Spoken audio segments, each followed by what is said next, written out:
2025년 2월 트럼프 미국 대통령이 세계를 향해 관세 폭탄을 던졌습니다.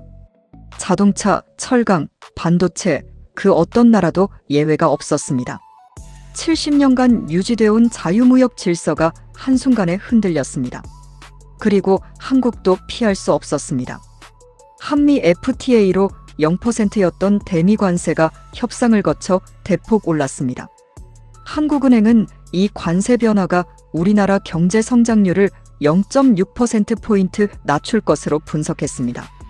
도대체 왜 트럼프는 이런 선택을 했을까요? 그리고 한국은 어떻게 대응했고 앞으로 어떻게 될까요? 오늘은 미국 관세 전쟁의 전말을 처음부터 끝까지 풀어보겠습니다. 먼저 왜 트럼프가 관세를 올렸는지부터 이해해야 합니다. 트럼프의 핵심 논리는 간단합니다. 미국이 오랫동안 손해를 봐왔다는 겁니다. 세계 최대 소비 시장인 미국에 다른 나라들이 물건을 팔아 돈을 벌면서 정작 미국의 제조업은 망하고 일자리는 사라졌다는 거죠.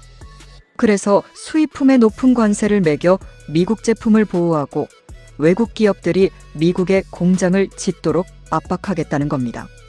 관세는 단순한 무역 정책이 아니라 외교, 안보, 산업 정책을 모두 아우르는 강력한 협상 카드가 된 겁니다. 한국에 어떤 영향을 줬을까요? 한국은 수출로 먹고 사는 나라입니다. GDP의 40%가 수출에서 나옵니다. 그 중에서도 미국은 핵심 시장입니다. 자동차, 철강, 반도체가 대미 수출의 핵심 품목입니다. 그런데 한국은행 분석에 따르면 한국의 대미 관세 노출도에서 자동차는 전체 국가 중 1위, 철강 알루미늄은 5위, 반도체는 8위에 해당합니다. 쉽게 말해 미국 관세의 직격탄을 맞는 나라 중에 한국이 포함된다는 뜻입니다. 한국 정부는 어떻게 대응했을까요? 2025년 10월 한미 정상회담에서 관세 협상이 타결됐습니다. 한국은 미국에 3,500억 달러 규모의 투자를 약속하고 에너지 구매 확대와 비관세 장벽 완화에 합의했습니다. 외신들은 이를 이재명 정부의 정치적 성과로 평가했습니다. 모건 스탠리는 최악은 피한 사례라고 분석했고 노무라 증권은 관세 불확실성 완화로, 한국은행이 성장 전망에 확신을 갖게 됐다고 전망했습니다.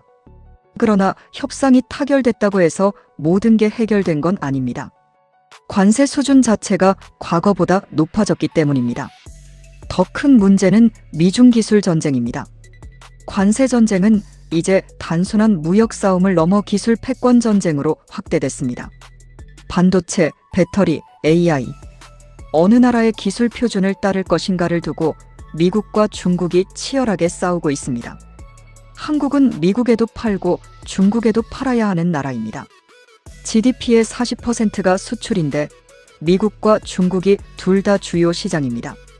미국 편을 들면 중국 시장을 잃을 수 있고 중국 편을 들면 미국과 관계가 나빠집니다.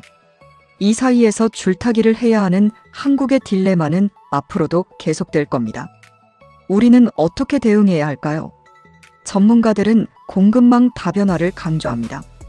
미국과 중국에만 의존하지 말고 동남아, 인도, 중동, 유럽 등으로 수출 시장을 넓혀야 한다는 거죠. 그리고 기술 자립도를 높여야 합니다.